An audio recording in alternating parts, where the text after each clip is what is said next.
Foi um ano assim realmente muito difícil, né? Para muitos, um ano que tem que ficar no esquecimento de muitas coisas que aconteceram, assim, muito ruins, né? No Brasil, uma crise tremenda, pessoas aparecendo tanta impureza, tanta roubalheira, tanta corrupção. Cabo Frio, São Pedro, as cidades aí, né, da região litorânea passando necessidades, e a gente vendo os políticos aí se locupletando, se enchendo de dinheiro e cada vez mais a corrupção aumentando e a gente ficando na dificuldade. Isso tudo realmente, nós não estamos mais acostumados, né? Já tínhamos perdido o costume dessa coisa de inflação, de você ver as coisas subindo. Antigamente tinha isso, quem tem 18, 19 anos, até 20 anos ou mais, um pouquinho, não sabe o que é isso. Viver, né? Você chegava lá, tal de manhã, de um cara marcando com a maquininha à tarde, de manhã era um preço. Você recebia, tinha que correr para o supermercado para poder fazer compra, para gastar aquele dinheiro, porque se você guardasse no dia seguinte já não valia mais nada. Quem lembra disso? Né? Não era assim? Gasolina aumentava todo dia, era uma coisa absurda. Era aumento atrás de aumento, inflação comendo tudo e as pessoas passando muita necessidade. Mas a gente não via algo que hoje traz para a gente uma insatisfação. Pelo menos a gente não via isso, né? Não sei se existia também de uma forma tão intensa. Esse roubo, essa questão das pessoas pegarem, tomarem o dinheiro assim, de uma forma tão descarada, com tanta fortuna, uma coisa assim absurda, e você e a gente com a sensação de impotência, né? Sensação de ali fica só observando, dá vontade de dar um grito, bater panela na janela, tal, mas como se fosse adiantar alguma coisa. Só que esse que eu estou falando, isso tudo a gente viu esse ano, e as projeções, pelo que eu estava vendo na internet, não sei quantos viram aqui retrospectiva, e, enfim, e no Jornal da Globo, geralmente coloca lá uma entrevista com o economista. Então ele falando assim, né?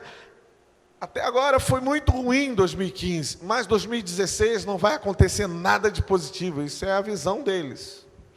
Não vai acontecer nada de positivo porque foi tão avassalador esse ano que tudo isso que passou esse ano vai atravessar o ano de 2016 e só 2017, se mudar alguma coisa, realmente vai mudar lá daqui a 2 anos, no ano de 2017.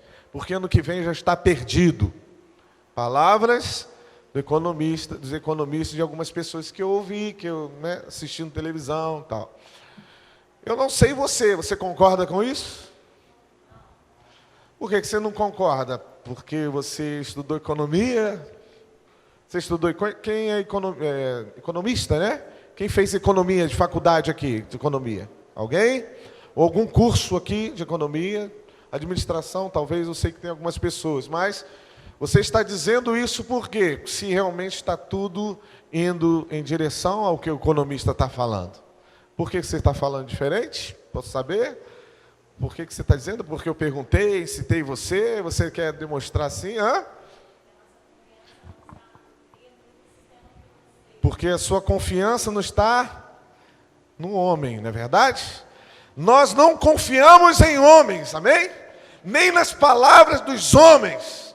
Nós confiamos naquilo que a palavra de Deus diz para nós. E ponto final. Então, toda essa perspectiva pode até ter realmente base na visão natural das coisas.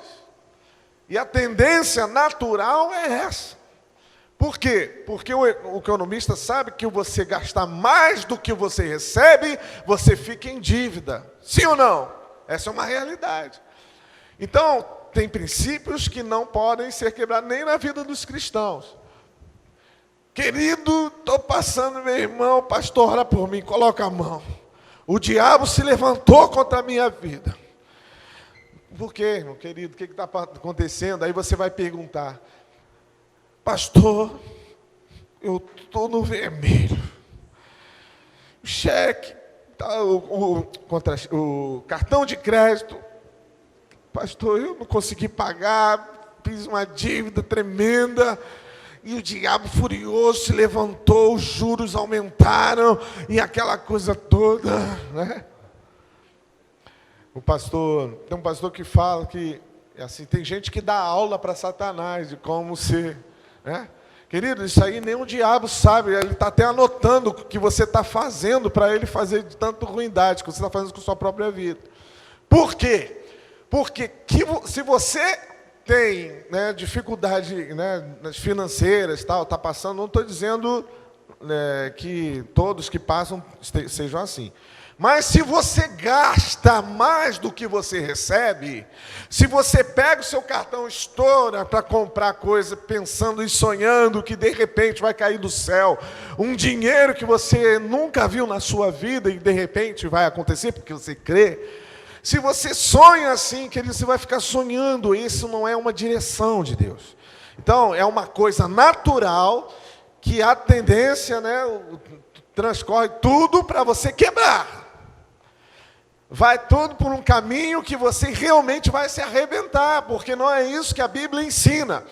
A Bíblia ensina, pastor, ensina isso, a Bíblia ensina, Jesus falou assim, quem é que vai construir sem antes assentar-se e descrever, em outras palavras, e calcular o custo daquilo que você vai fazer?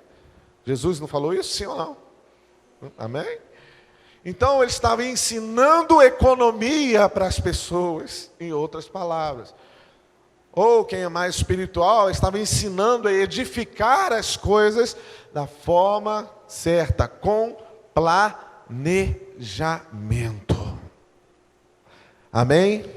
Então, baseado nisso, queridos, eu estou falando porque também, às vezes, né, eu fiz a pergunta de propósito, por que você está dizendo que o ano de 2016 não vai ser assim, apertado, de crise, como os caras estão falando que vai ser uma coisa terrível?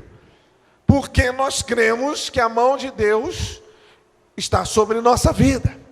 E Deus é fiel para cumprir as suas promessas. E uma das promessas de Deus é que Ele nos abençoaria com todas as sortes de bênçãos espirituais nas regiões celestiais.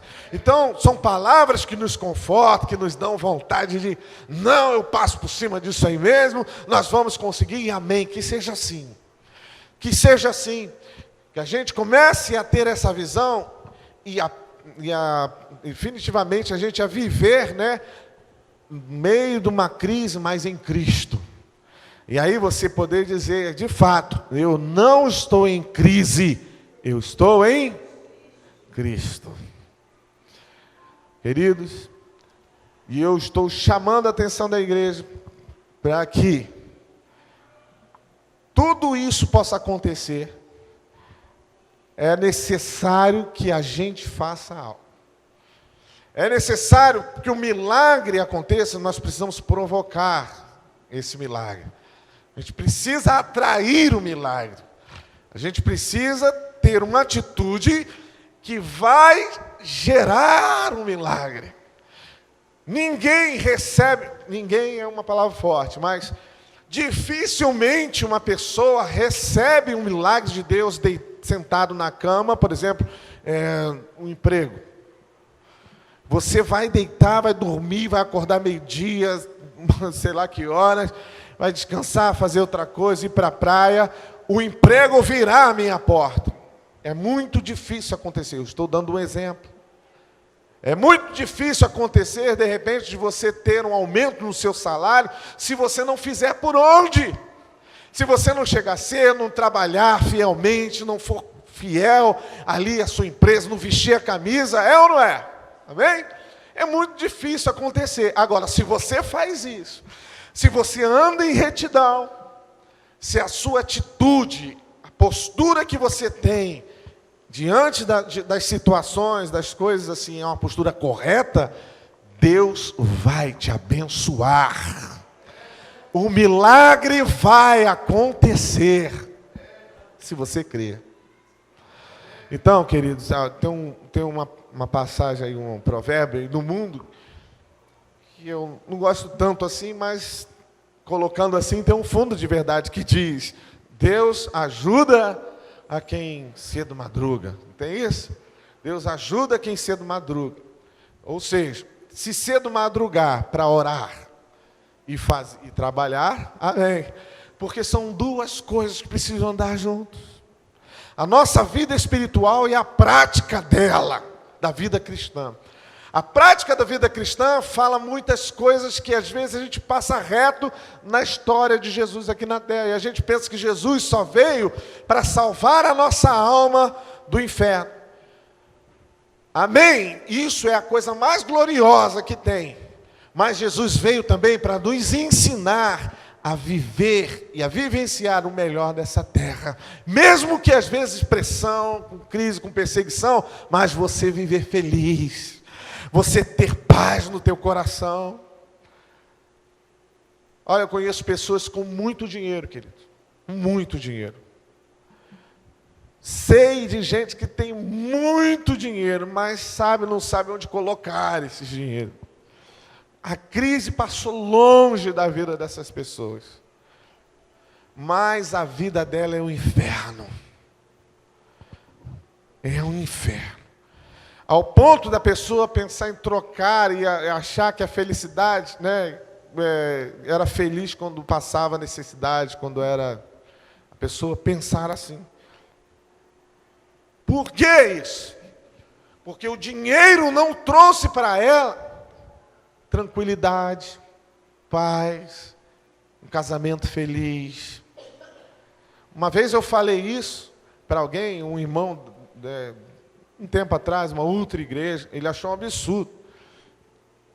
Porque você nunca teve dinheiro, porque se você tiver dinheiro, eu falei, dinheiro não traz felicidade, querido. Ele não concordou com isso. Porque ele acha mesmo que se a pessoa é próspera, é feliz. Ela é próspera, é uma coisa, mas ela ganha dinheiro, não significa que ela vem com dinheiro, vem felicidade. E a gente está cansado de saber disso, de ouvir pregações assim, e você já viu, certamente, pessoas com dinheiro endinheirado, já ouviu história de gente se enforcando, gente dando cabo da vida, a família toda quebrada, e às vezes até perdendo tudo que tinha. Deixa eu ler aqui Marcos capítulo 10. Abra livro de Marcos no capítulo 10, por favor. E eu vou terminando, né, assim, já indo para a direção final dessa palavra, eu quero falar de atitudes nessa noite. Atitudes que nós devemos tomar, se você não tomou, mas diante dessa profecia macabra dos economistas, das coisas que vão acontecer em 2016, mas que nós vamos passar por cima em nome de Jesus. Então são atitudes como essa que nós devemos tomar. E eu quero ler Marcos capítulo 10.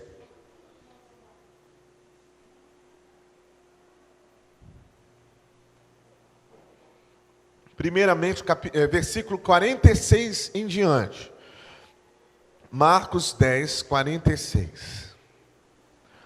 O que essa coisa de atitudes fala ao coração do Pai, de Jesus? Versículo 46 em diante. Perdão, 46 mesmo. Jesus e os discípulos chegaram à cidade de Jericó. Quando ele estava saindo da cidade com os discípulos, uma grande multidão encontrou um cego chamado Bartimeu, filho de Timeu. O cego estava sentado na beira do caminho, pedindo esmola, quando ouviu dizer que era Jesus de Nazaré que estava passando ali na frente dele, a oportunidade da vida dele, a chance que ele tinha, porque ele ouviu falar que Jesus de Nazaré estava passando ali. E ele, e no versículo 47 diz que o cego começou a gritar: Jesus, filho de Davi, tenha misericórdia de mim, tenha compaixão de mim, Jesus, filho de Davi. Era o que ele estava gritando. E eu acho que ele estava gritando de uma forma meio desesperada, sabia disso? Eu imagino, diz aqui, mas alguém meio que chorando, gritando: Jesus, tenha compaixão de mim, Jesus. Ele sabia que Jesus estava passando ali. E uma multidão passava. E ele estava meio assim, porque eu acredito isso, porque estava incomodando as pessoas. Esse grito, esse clamor, começou a incomodar os discípulos, as multidões, as pessoas que estavam passando ali. Vai incomodar no mestre. Você está aí, largado aí, que nem um vagabundo aí na rua aí, rapaz, fica quieto aí. Isso, né, incomodou. Mas veja bem, lá no versículo 48, muitas pessoas o repreenderam e mandaram que calasse a boca. Mas ele gritava ainda mais. Quanto mais pediam para ele ficar quieto, mais ele gritava. Viu aquela criança teimosa? Quem é professor aqui de primário? Quem é professor já deu aula aqui, né? Fica quieto, não faça isso. Eu faço. Tá. Aí faz mais ainda, né? Ou filho, né, que quer instigar, quando você fala, não faça isso, aí é que ele vai fazer. Então, falaram para o cego, fica quieto, cala sua boca aí, rapaz, você está incomodando. E aí ele gritava mais alto ainda. Eu fazia qualquer coisa aí para chamar a atenção do mestre. Porque ele sabia que ali estava a oportunidade dele ser curado. Como que ele sabia disso? Ele estava pedindo, porque quando Jesus perguntou, logo na frente aí, nós vamos ver, o que você quer? Ele já disse logo de pronto, que eu possa ver, ou seja, que eu seja curado da minha cegueira. Então ele sabia que em Jesus, a oportunidade estava passando na vida dele. E a postura que ele tomou, querido, foi de constrangimento, sim. Foi de humilhação, porque as pessoas, ele sabia que se ele gritasse, as pessoas iam repreender. Se ele fizesse um gestual aí, mas assim, as pessoas iriam, né, achar ruim. Mas ele não quis saber de nada. Então ele tomou uma postura de determinação. Fala comigo, determinação. Fala, eu sou determinado a receber as promessas de Deus na minha vida. Amém? Então, queridos, veja bem, ele estava lá, começou a gritar. Jesus, tenha misericórdia de mim, tenha compaixão de mim. E Jesus, por favor, me ouça aqui. E começou a gritar mais alto. E aí, muitas pessoas repreendiam, ele gritava mais alto. Então Jesus parou e disse, chame o cego. Eles chamaram e disseram, coragem, tenha bom ânimo. Em outras palavras, é coragem. Coragem. Levante-se, porque ele está chamando você. Agora a postura dos discípulos foi diferente, né? Jesus parou, ouviu o clamor de quem tomou uma atitude diferenciada. Talvez, queridos, ali tivesse muitos enfermos naquela multidão. Alguns com vergonha, alguns assim meio incrédulos, alguns só olhando, observando, né? Olha para você ver, como diz mineiro, olha para você ver, né? Aí, olhando, observando assim, vendo cada passo de Jesus. Tinha uns infiltrados ali, fariseus, no meio da multidão. Porque nesse momento Jesus estava sendo já perseguido. Estavam tentando, se você ver um pouquinho antes, os versículos antes, você vai ver que eles estavam armando de como iriam prender Jesus. Logo depois, eu acho, antes do versículo capítulo 14, nós vamos ver essa situação. Mas Jesus já estava incomodando muita gente. Muitos religiosos. E esses religiosos eram os bambambãs da situação. Mas aquele cego passou por cima da religiosidade. Aquele homem chamado Bartimeu, ele é um exemplo para a nossa vida, queridos. De atitude atitude diferenciada, de gente que toma postura diante de dificuldades, diante de todas as limitações que ele tinha. Pastor, eu não sei orar, eu não sei falar na frente das pessoas, eu não sei, eu tenho testemunho, mas não consigo. O que você pode dizer de um cego que estava à beira do caminho para chegar até Jesus? O que ele fez? Superou obstáculos ou não superou? Ultrapassou os seus limites ou não ultrapassou, queridos? Agora, por quê? Porque Deus veio, a Bíblia diz, Deus veio sobre o cego e ele teve uma voz, uma coragem sobrenatural para falar. Assim, foi isso. Você viu isso? Você viu o milagre começando antes na vida dele. Talvez começou porque eu penso que Deus o colocou no lugar certo, na hora certa, né? Mas não houve nada sobrenatural, não houve um enchimento do Espírito para que antes ele pudesse ver o milagre. Não, ele por si próprio, dentro das suas limitações, dentro do seu, do seu mundinho ali, dentro da escuridão que ele vivia, ele começou a gritar e fazer algo possível, e para ele até assim, fora dos padrões e dos limites, para atrair a atenção de Jesus. E aí a gente faz uma lista, né, de oração. Está lá? Uma lista de oração. Não estou dizendo que essa igreja, assim, que de uma forma geral. Você clama por jejum de 21 dias para as pessoas estarem aqui orando.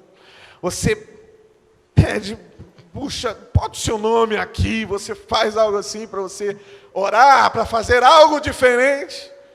Né? A gente pede, insiste muitas vezes para muitas pessoas, e eu sei que essa é uma batalha dos pastores em geral nas igrejas, de clamar para que a gente faça algo diferenciado, tome uma atitude, uma postura diferente, de orar de madrugada, de ir aos montes, fazer uma campanha de uma semana, de subir no monte para orar, e clamar a Deus, e viver também. Não adianta ficar orando lá em cima e aqui, né? Orar e aqui arrasar com a sua vida. Não, né, manter uma vida cristã em oração, buscando e fazendo algo mais. É uma luta. É uma luta.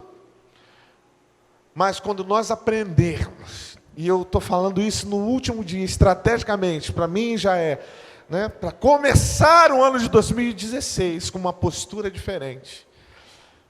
Porque se eu quero ver cadeiras sendo ocupadas, nós estamos aí no verão e é sempre muito difícil, né? As pessoas viajam, tem aquela coisa toda, ficam meio dispersas, e a gente tem amarrado esse espírito de distração, né? Esse espírito de distração do verão. E tem até um lema que a gente fala: no verão eu não me esfrio. No verão eu não me esfrio. Então a gente luta contra essas coisas, batalha contra isso. Mas é fundamental que a gente aprenda a ter posturas diferenciadas. A gente fazer algo diferente, algo que, que vai... Deus vai olhar e vai falar assim: esse é meu filho. Aí, esse aqui é meu filho. Esse aqui, vai garoto. Eu sou contigo. Como a gente diz para o nosso filho. A gente não se orgulha quando você tem um filho aí, de repente é campeão lá do time de futebol, ganhou no karatê, fez alguma coisa extraordinária, você fica orgulhoso, né? Ou meu filho lá passou na prova em primeiro lugar, em segundo, e você se enche de orgulho pelo filho. É assim. Quando Deus olha para você e vê você lutando pelas madrugadas, acordado com sono, remela no olho, você vai lá lavar, e cansou, dormiu tarde, mas você acordou por causa do compromisso, você sabe que tem que orar, aí você levanta e vai dobrar o joelho. Não, dobrar o joelho não, de madrugada não é uma. Você vai ficar andando pela casa, vai pelo quarto, vai para o banheiro, sei lá para onde, e você fica orando, pega lá a listinha de oração e fica clamando meia hora, uma hora, sei lá quantos minutos forem, mas você fez algo que agradou em cheio o coração de Deus. Você atraiu a atenção e o olhar do Senhor, porque você tomou uma postura de quem quer verdadeiramente receber a bênção. E aí o milagre acontece. Enquanto nós tivemos vida de cristão, de meia tigela, nós não vamos receber muita coisa, querido. Nós não vamos ver muitas coisas acontecendo. Os céus vão se manter ali de bronze muitas vezes, e as coisas vão ficar assim, sabe? A sua vida vai ficar um marasmo. A zona de conforto vai te atrair com tanta força que você não vai querer superar, e vai ficar na mesmice, daqui a pouco você está desanimado. Daqui a pouco você está, sabe? E sobra para a igreja, sobra para o pastor, sobra para Deus, sobra para todo mundo. Porque aí você abandona tudo, já não tem vontade mais de fazer nada, desanimado. Então essas condutas, essa postura, essa atitude diferente, essa coisa de se levantar, parte de nós, fala de nós. De mim, né? De mim, da minha própria vida. Para encerrar. Eu parei, qual versículo aqui? Voou aqui. Versículo 47. 49, né? Então Jesus parou e disse, chame o cego. Chame o cego. E eles chamaram, levante-se, tenha coragem, bom ânimo, porque ele está te chamando. Então Bartimeu jogou a sua capa para um lado. Tirou, igual o super-homem, né? Vestiu, se despiu. Tirou tudo que está atrapalhando, levantou-se depressa e foi até o lugar onde Jesus estava. Cego. O que é que você quer que eu faça? Perguntou Jesus na frente daquele homem. E ele de pronto disse, mestre. Ele disse, mestre. Ou seja, mestre, reverência, reconhecimento. Mestre, eu quero ver de novo. Eu quero poder enxergar de novo. Vá, Jesus respondeu. Você está curado porque teve fé. A tua fé te curou. Tem gente vivendo na fé dos outros. Ora por mim. Ora por mim. E você está orando também? Quando nós clamamos, pedimos oração da igreja, querido, eu sou o primeiro a ter que tomar uma atitude de oração. Nós estávamos orando por tantas coisas aqui para acontecer, né? Estamos orando, né? Nós estamos orando, por exemplo, pedindo a Deus para que haja lá no dia 31, para o dia 1º ali, de uma forma sobrenatural, ali na praia. Queremos marcar território de fato, queremos que a luz de Deus venha ali dos céus sobre nossas vidas ali. Então eu vou pedir oração. Irmãos, orem aí e tal. E eu não vou orar? Eu estou errado, querido. Se eu estou precisando de oração por alguma enfermidade, eu sou o primeiro que devo pedir a Deus. Senhor, eu quero ser curado. E aí eu faço a ligação, convoco a igreja, convoco pessoas, ore por mim, ore pela minha vida, pela minha saúde, peço pessoas intercessores para orarem.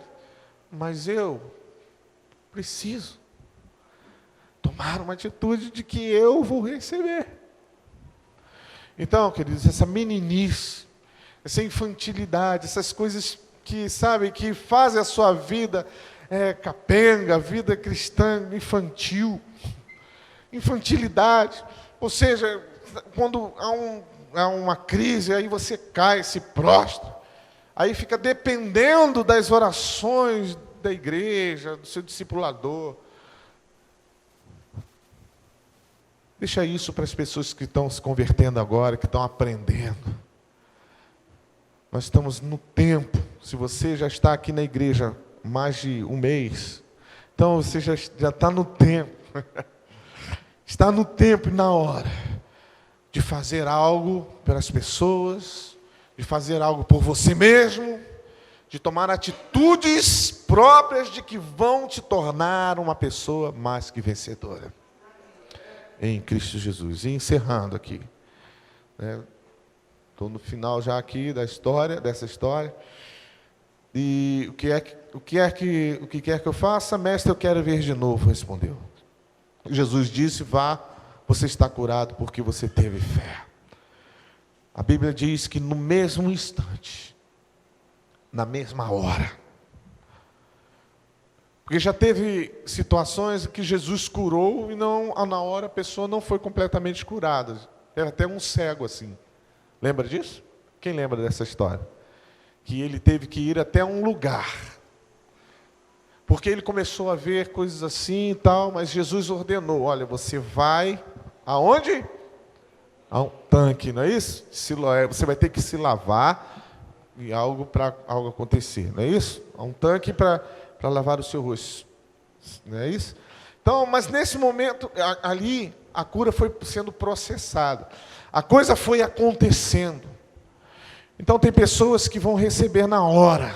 Tem pessoas que vão receber daqui a alguns dias. Eu sempre falo, a minha mãe, ela é uma pessoa, né? Mas hoje ela não faz mais isso, mas pelo seu exemplo, ela me ensinou muito. Me ensinou muito, eu aprendi muito com ela. Para mim, ela é minha heroína de fé. Tem os heróis da fé? Ela é minha referência nesse sentido. Porque ela foi a pioneira em toda uma família de espíritas, de pessoas que iam e participavam de espiritismo mesmo. E a minha mãe foi a primeira que se converteu a Jesus. E olha que a minha família, quando se reunia num Natal, ela reunia cerca de 100 e poucas pessoas. Quando eu falo família, eu falo da avó para baixo. A minha avó teve 11 filhos. E muitos dos seus filhos tiveram, a minha mãe foi que teve menos, 3 filhos. A maioria teve 5, 6, 7 filhos das meus tios e tias. Então você tem uma ideia da coisa gigantesca que era a minha família, aquela reunião que parava tudo, né? Era famoso, lá no centro de Cabo Frio, a família da mãezinha, que era a minha avó. O apelido dela era Mãezinha, todo mundo conhecia assim. Então se reunia no final do ano, era uma bebedeira, era uma festa, aquela coisa toda, sabe, uma confusão tremenda, mas muita gente. Minha mãe se levantou, foi a primeira a se converter e começou a orar pela família. Hoje tem vários pastores dentro da família. Hoje tem assim, e dentro da minha própria casa, o seu próprio marido, meu pai, meu referencial também hoje. Depois de muitos anos, minha mãe se converteu e orou durante mais de 30 anos pela conversão do meu pai. 30 anos, mas eu falo em oração, queridos. Quando eu digo oração, é orando mesmo. Não é pedindo a Deus pelo meu pai, pela conversão e batismo dele. E ao final de 30 e poucos anos, quase 40 anos orando, meu pai, ele se batizou e se converteu a Jesus Cristo. Então, eu estou falando que a bênção vem. A palavra de Deus, ela pode ser imediata, ele foi curado. Mas isso não pode alterar, já vou fechando, né? A nossa postura de cristão, de homem de fé. Mesmo que a bênção seja agora, ou que venha lá na frente, ou que demore 1 ano, 2 anos, mas nós precisamos tomar uma atitude, uma postura. Ter atitudes que vão atrair a atenção de Deus.